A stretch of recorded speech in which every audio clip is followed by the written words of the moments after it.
think what you've done to Buffy. I brought her back. At incredible risk.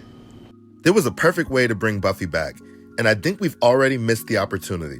But I still think there are one of three ways this revival can work, but if they don't commit to one soon, I don't think the show could survive past one season with the direction it's heading.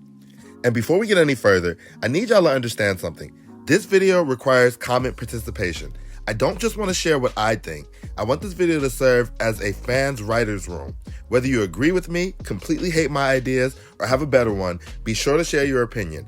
Our ideas could be the very thing that might save the revival. We can't leave it in the hands of Arrogant amateur. Welcome to Sunnydale. If you clicked on this video, What you're after.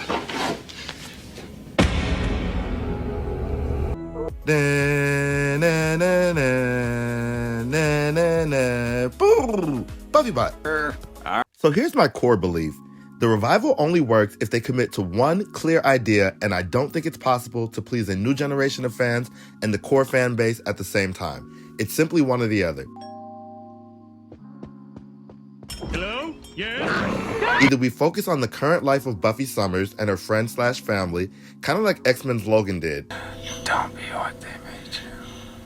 Which, by the way, this is my favorite idea. Or they could also focus on Nova and her group of friends, completely leaving legacy characters out of the show.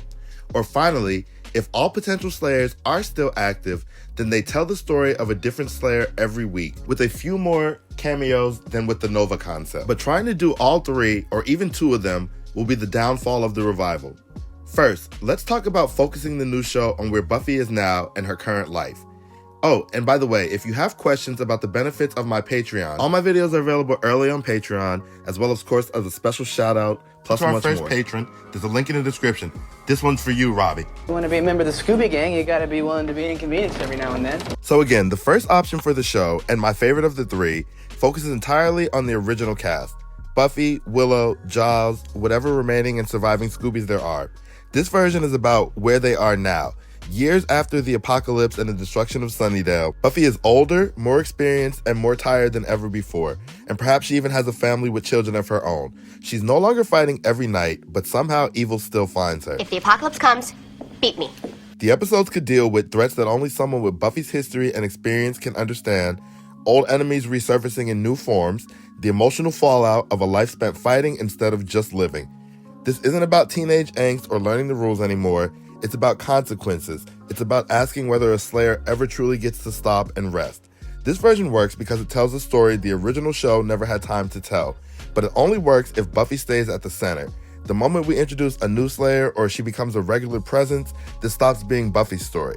This version has one rule: no torch passing, no reboot energy, just the originals moving forward. So maybe it has three rules. And let's be real, no Slayer can live up to Buffy. Be exactly. She'll never be exactly. I know. The only really real Buffy is really Buffy, and she's gone who? Option 2, giving a new Slayer a clean break. The second option lets anything dealing with Buffy except her legacy fade away. This version is about a brand new Slayer in a world that's already survived Buffy Summers. A new city, new friends, new demons. Buffy exists here only as a legend, someone this Slayer has heard about but never...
instead of character growth.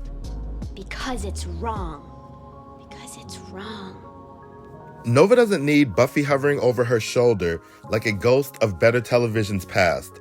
1 cameo, fine. 2 cameos, sure.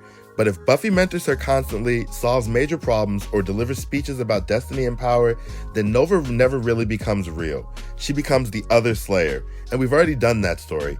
Buffy passed the torch before to Faith, to the Potentials, and to an entire generation of Slayers. If Nova is the lead, then let her fail. Let her make different choices, and let her forge a path that doesn't exist just to echo Buffy's. A clean break isn't disrespectful. It's the only way a new Slayer actually gets to live. I believe the biggest danger to the new series' failure is indecision. If the show wants Buffy's name but Nova's story, then it wants legacy without letting go. If it wants new blood without trusting it, then the revival won't feel bold, it'll feel cautious, and cautious television doesn't survive anymore.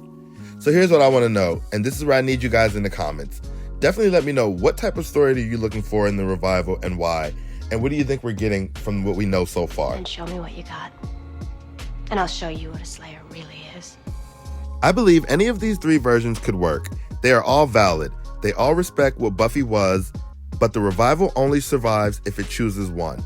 The moment it tries to mix an aging Buffy, a new Slayer, and maybe a global mythology of Slayers into a single show, I think that would be the collapse.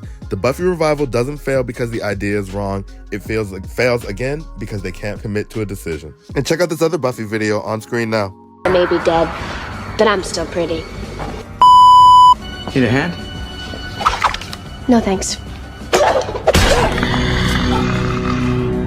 I'm good. Slayer's a robot. Did everybody else know the Slayer was a robot?